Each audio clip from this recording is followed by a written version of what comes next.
Hello calligraphers! In my last video I showed you the 4 things you need to do calligraphy.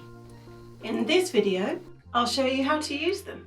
So you've picked your pen holder, your nib, your ink and your paper. Let's begin. I'm now going to show you how to insert the nib into the pen holder. You're pushing the curve of the nib against the inner circle. Push it down. It's often where the ring around the top of the pen holder has a break. That's often the spot that the nib slides in most easily. On a nib, you have the tines, these 2 bits of metal, that open and shut. The further open you have them, the thicker your line. Closed, and they'll make a thin line. The vent is that circle. You need to make sure the tines make contact with the page equally. So the key thing is to get yourself and the pen into a position where the tines can open up. We're turning our paper 40 degrees anti-clockwise, and if you're a left-hander, about 40 degrees clockwise. Position yourself so your arm is perpendicular to the bottom edge of your paper.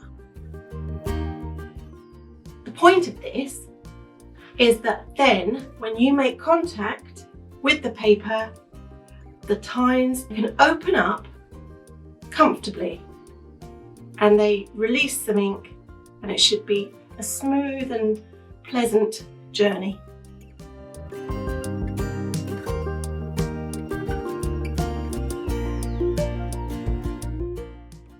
Try going upwards. You need to apply as little pressure as possible without losing the ink flow. Your cross strokes are the horizontal lines, for instance in an F or a T or an L.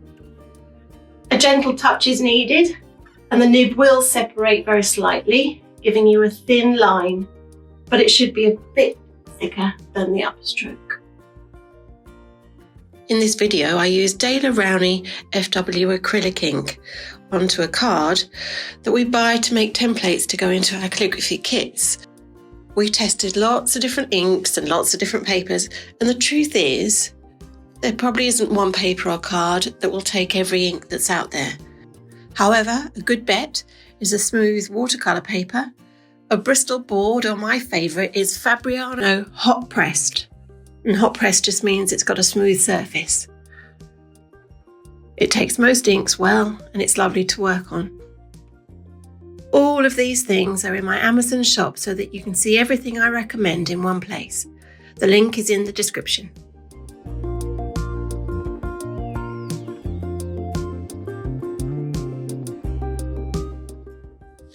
When you're practicing or working up ideas, try Rodeo Packs, which have a smooth paper that holds most inks.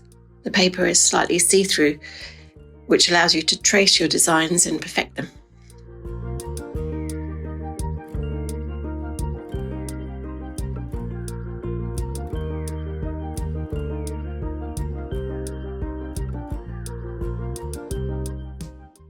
It's all about the pressure and release of the nib. It's that makes calligraphy so distinctive.